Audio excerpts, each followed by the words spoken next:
सूबा के president doctor Shiv Gautam साहब,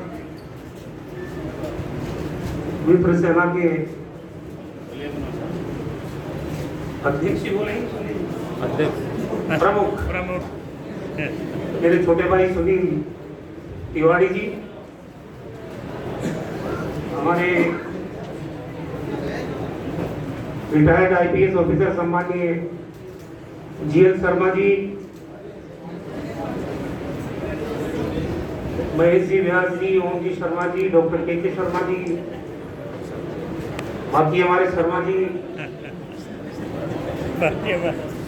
गौर साहब, लक्ष्मण गौर साहब, वित्त कल्याण बोर्ड के चेयरमैन महेश जी शर्मा, मंजू शर्मा जी, खादी बोर्ड के चेयरमैन आदरणीय ब्रजकिशोर शर्मा जी, सुमेर सिंह जी राजपुरोहित साहब, चुन्नीलाल जी राजपुरोहित साहब, अनिल शर्मा साहब, सुशील पारिक जी, अनिल तिवारी जी, सोबर के सभी सम्मानित पदाधिकारीगण और अभी हाल ही में राजस्थान एडमिनिस्ट्रेटिव सर्विसेज और आरपीएस पुलिस सर्विसेज में सिलेक्टेड हमारे समाज के सभी सम्मानित भाइयों और बहनों, मुझे खुशी है इस प्रोग्राम में मेरे बड़े भाई राजस्थान के जलदाय मंत्री आदरणीय महेश जोशी जी हम सबके बीच में आए हैं। मैं आप लोगों की तरफ से उनका स्वागत करता हूं, अभिनंदन करता हूं। सबसे पहले तो जो एफर्ट्स सोबर और विप्र सेना दोनों के संयुक्त प्रयासों से हुए हैं, मैं डॉक्टर शिव गौतम जी को, सुनील तिवारी जी को बहुत बहुत साधुवाद और बधाई देना चाहता हूं, क्योंकि जिस उद्देश्य से समाज को एकत्रित करने के लिए, क्योंकि बहुत कठिन काम है, ब्राह्मण समाज को एक करना सबसे कठिन काम है, क्योंकि हमारे समाज में किसी और की जरूरत है ही नहीं, हम ही बहुत हैं, हम एक दूसरे को नीचे गिरा लेंगे वापस। ये प्रवृत्ति बहुत खतरनाक है। मैं कोई बुराई नहीं कर रहा हूं, लेकिन जो समाज के अंदर जब भी बैठे हैं, क्योंकि आज वक्त आ गया है, अगर समाज को आगे बढ़ना है, अगर समाज को प्रगति करना है, तो हमको आत्मविश्लेषण करना चाहिए। ये सच बात है कि ब्राह्मण बुद्धिजीवी है, बुद्धि का स्वामी है। जो भी जिम्मेदारी ब्राह्मण के कंधे पर आती है, उस जिम्मेदारी को पूरी ताकत से सफलता पूर्वक उसका निर्वहन करने की क्षमता ब्राह्मण के अंदर है। ये सब सच्चाई है, लेकिन साथ के साथ समाज में अगर कुछ कमियां हैं, तो उन कमियों को भी हम इसी उचित प्लेटफॉर्म के माध्यम से दूर कर सकते हैं। सबसे बड़ी ताकत क्या है, जो हमारे छोटे भाई कहाँ गए, अभी जोशीला उद्बोधन दिया था उन्होंने विप्र सेना के, सबसे बड़ी बात उन्होंने कह दी। आज हम लोकतंत्र में जी रहे हैं, लोकतंत्र में जी रहे हैं, और ताकत का फैसला भी वोट के आधार पे ही होता है। हम लोग उस वक्त क्या करते हैं, मैंने चुनाव लड़े, महेश जी ने चुनाव लड़े, ब्रजकिशोर जी ने चुनाव लड़े, जब वोट का वक्त आता है तो मैं समाज के नाम नहीं बताऊंगा, लेकिन कई समाज ऐसे हैं जो राजस्थान में एकजुट होते हैं, वहां विचारधारा आगे नहीं आती।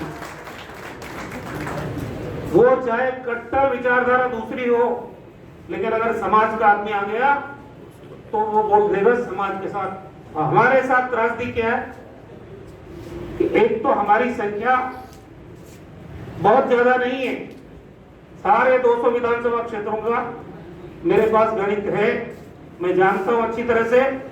एक तो हमारी संख्या ज्यादा नहीं, उस पे हमारी विचारधारा हमारे पास है, और हम मतदान करते हैं हमारे समाज के खिलाफ। उससे हमारे लोग, ये विधानसभा देख लो आप, या लोकसभा देख लो, और जो लोग उम्र दराज हैं यहाँ उनसे इतिहास पूछ लो। राजस्थान की विधानसभा में एक जमाने में कितने विधायक होते थे, लोकसभा में कितने सांसद चुन के जाते थे, और देश के कितने राज्यों में ब्राह्मण मुख्यमंत्री होते थे। आप रिकॉर्ड उठा के देख लो। आजकल तो इंटरनेट का जमाना है, किसी से पूछने की जरूरत नहीं है। लेकिन ये धीरे धीरे सने सने हमारा क्रम, हमको दोनों तीनों जो भी पॉलिटिकल पार्टीज है, चाहे वो रीजनल है चाहे वो नेशनल पॉलिटिकल पार्टी है, क्योंकि हमने अपनी ताकत का एहसास नहीं किया। और डेमोक्रेसी में पॉलिटिकल पार्टी जब आपको पूछेगी, जब उनको लगेगा ये मेरा अच्छा कर सकता है, इस समाज में मेरा अच्छा करने की ताकत है और इस समाज में हमारा बुरा करने की ताकत है, तब जाके आपको पूछेंगे। ये बच्चे यहाँ चयनित होकर बैठे हैं, पूरे के पूरे डेलीगेशन में मैं स्वास्थ्य मंत्री था, आए थे, इनको सब मालूम है कैसे तलवार लटकी हुई थी। चयन के उपरांत भी खुल के मदद की। और मैं तो कहता हूँ आपको, ये के शर्मा जी बैठे हुए हैं, ये तो डायरेक्टर थे मेरे मेडिकल हेल्थ के, और नीचे से लेकर ऊपर तक आप गिनती करते जाओ। अब हालांकि उनकी छटनी हो रही है मेरा हटने के बाद, सही बात है। लगातार इनको लिखा दिया, उनकी छटनी हो रही है। लेकिन सबको मालूम है, क्योंकि इसलिए नहीं कि मैं कोई जातिवादी हूँ, योग्य आदमियों को चयन किया और सौभाग्य से वो लोग ब्राह्मण समाज के थे, हमने काम लिया उनसे। आज आप सब लोग यहाँ बैठे हो, अच्छी बात है, ऊर्जा भी है, जोश भी है, लेकिन एक संकल्प हम लोगों को लेके जाना चाहिए कि ये जो एक सरलीकरण किया अशोक गहलोत ने, अभी 7-8 लोगों को हमारे समाज से चेयरमैन बनाया। हमने अपने चुनाव घोषणा पत्र में अकेली पॉलिटिकल पार्टी थी कांग्रेस, जिसने इतनी हिम्मत दिखाई कि चुनाव घोषणा पत्र में, जो कि पब्लिक डोमेन में जाता है इलेक्शन से पहले डॉक्यूमेंट, उसमें हमने मेंशन कर रहा था कि अगर राजस्थान में कांग्रेस की सरकार बनेगी तो हमारी सरकार विप्र बोर्ड का गठन करेगी। ये तो कोई आज लिखा हुआ नहीं है, ये तो 2018 में जब चुनाव हुआ उससे पहले हुआ। और उससे पहले जो ईडब्ल्यूएस का सरलीकरण, जितना सिंप्लीफाइड, क्योंकि समाज, चाहे वो हमारा समाज हो चाहे और भी कोई समाज है, बहुत आर्थिक विपन्नता की स्थिति में है। हम लोग प्रिविलेज क्लास हैं, जयपुर में रहते हैं, कोई सैलरीड है, कोई बिजनेस क्लास है, लेकिन असलियत देखो तो आर्थिक रूप से आज ब्राह्मण समाज की स्थिति बहुत दयनीय है।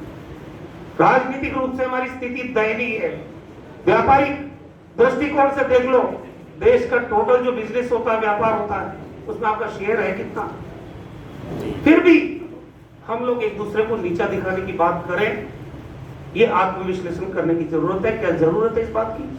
अगर हमारा बच्चा आरएएस बन सकता है, प्रमोट करना चाहिए, आईएएस बन सकता है, प्रमोट करना चाहिए, आईपीएस बन सकता है, प्रमोट करना चाहिए, और एलाइड सर्विसेज में जो यूपीएससी की है उसमें जा रहा है, प्रमोट करना चाहिए, या स्टेट सर्विसेज है उसकी एलाइड सर्विसेज है, आरपीएस है, क्यों नहीं करेंगे हम? कोई बिजनेस कर रहा है उसको प्रमोट करना चाहिए। ये क्रम अगर हमारा टूटा, राजनीति करने वाले को राजनीति में प्रमोट करो, बिजनेस करने वाले को बिजनेस में प्रमोट करो, जो अपना कैरियर सर्विस के माध्यम से बनाना चाहता है उसको वैसे प्रमोट करो। ये संकल्प मन में होता है, इसका दिखावा नहीं होता कभी। हर व्यक्ति अगर दिल में संकल्पित है कि मैं समाज के लोग जो योग्य हैं उनको आगे बढ़ाऊंगा। आज भी हालात, ये ईडब्ल्यूएस जब से लागू हुआ, एक उम्मीद जगी है, और राजस्थान पहला वो स्टेट है, बहुत कॉम्प्लिकेशंस हैं, इतनी जमीन होगी तो लाभ नहीं मिलेगा, ये संपत्तियां होगी तो लाभ नहीं मिलेगा। अशोक गहलोत जी राजस्थान के मुख्यमंत्री, जिन्होंने इतने लोगों को चेयरमैन या मंत्री बनाया, ये बात नहीं कह रहा मैं, लेकिन सबसे बड़ा जो लाभ इकोनॉमिक वीकर सेक्शंस का किया है वो ईडब्ल्यूएस का राजस्थान में सरलीकरण करके किया है। उससे आपको पता ही नहीं है कितने परिवारों को लाभ मिलेगा ये 10% आरक्षण का, और इसके माध्यम से हमारे समाज के नौजवान बच्चे और बच्चियों को आगे बढ़ने का मौका मिलेगा सरकारी क्षेत्रों के अंदर।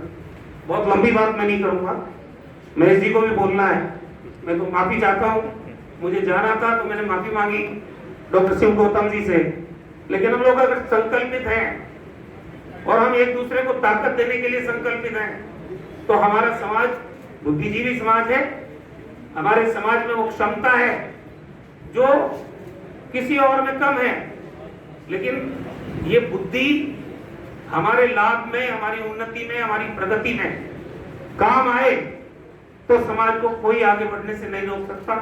यही मैं निवेदन करना चाहता हूं। जो आज आरपीएस में सेलेक्ट हुए हैं, आरपीएस में आरएएस में सेलेक्ट हुए हैं, उन बच्चे और बच्चियों को साधुवाद, उनके उज्जवल भविष्य की कामना करता हूं। और आप सब लोग जो यहाँ बैठे हैं, चाहे मंच में बैठे हैं, चाहे सभागार में बैठे हैं, सब लोगों के उज्जवल भविष्य की कामना करता हूं। आपने मुझे यहाँ आमंत्रित किया, मुझे सम्मान दिया, इसका एहसास मेरे दिल में लेके जा रहा हूं। बहुत बहुत धन्यवाद। जय हिंद।